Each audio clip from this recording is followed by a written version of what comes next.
সাভারবাসী, আমার দুটো কথা শুনবেন আপনারা। আপনি সামনে আসো। এই যে খুরশেদ, ডাকাত খুরশেদ নিজেকে মেয়র দাবি করে, এই ডাকাত খুরশেদের হাতে বিএনপির এমন কোন সিনিয়র জুনিয়র নেতৃবৃন্দ নাই যারা লাঞ্ছিত হয় নাই।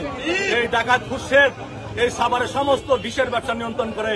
এই ডাকাত খুরশেদ সাভার স্ট্যান্ডের সমস্ত হকার বসায় নিয়ন্ত্রণ করে। এই ডাকাত খুরশেদ সাভারের সমস্ত নেটের ব্যবসা নিয়ন্ত্রণ করে, ডিশের ব্যবসা নিয়ন্ত্রণ করে। সমস্ত ঝুট ব্যবসা, এই যে শাসা বলেন, কামাল বলেন, সমস্ত ঝুট সে নেয়। এবং তার হাতে বিএনপির এমন কোন নেতা বিন্দু নাই যে মানে লাঞ্ছিত না হয়েছে।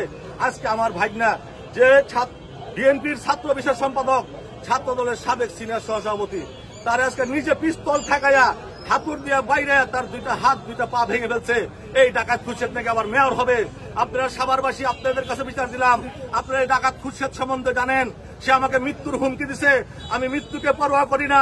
প্রিয় সাভারবাসী, এখনো জেগে উঠুন, এই ডাকাত খুরশেদের বিরুদ্ধে জেগে উঠুন।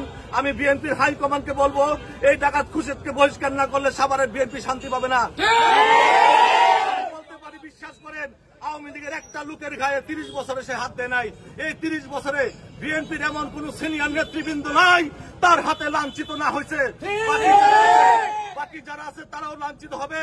আমি দেশনায়ক তারেক রহমান সাহেবকে বলবো, এই সন্ত্রাসীকে অবিলম্বে দল থেকে বহিষ্কার করুন। সাভারের বিএনপিকে বাঁচাতে চান, যদি সাভারের বিএনপির ভাবমূর্তি অক্ষুণ্ণ রাখতে চান, তাহলে এই সন্ত্রাসীকে বহিষ্কার করুন, নয়তো সাভারের বিএনপি টিকবে না এই সন্ত্রাসীর অত্যাচারে। তাই প্রিয় সাভারবাসী, এখনো জেগে উঠুন।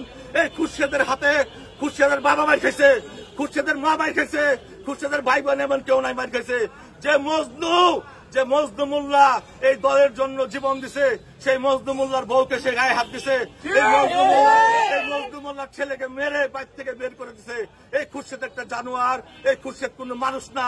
এই খুরশেদের হাতে আমরা সাভারবাসী বাঁচতে চাই, বাঁচতে চাই। আমাদেরকে রক্ষা করুন, তারেক রহমানের কাছে বলতে চাই। আমাদেরকে রক্ষা করুন, বিএনপির হাইকমান্ডের কাছে বলতে চাই। আমাদের রক্ষা করুন, আমাদের এই জানোয়ারের হাত থেকে রক্ষা করুন, এই জালিমের হাত থেকে।